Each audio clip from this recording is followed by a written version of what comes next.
Dahil sobrang lamig panahon, naglugaw ako yan.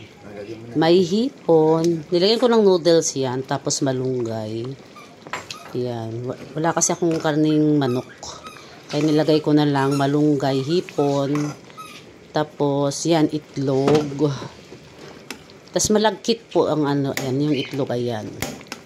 'Di ba masustansyang lugaw?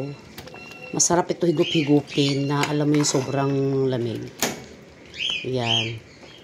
So, masustansya na lugaw po ito. Nilagyan ko lang ng noodles. Pero, optional lang naman. Yan. Hipon na lang po yung pinakaano ko kasi walang chicken. Yan. Kain tayo. Hindi ba? Masarap talaga gawin lugaw yung malagkit. Ayan, kain tayo mga langga. Diba, malamig kasi, diba may bagyo ngayon.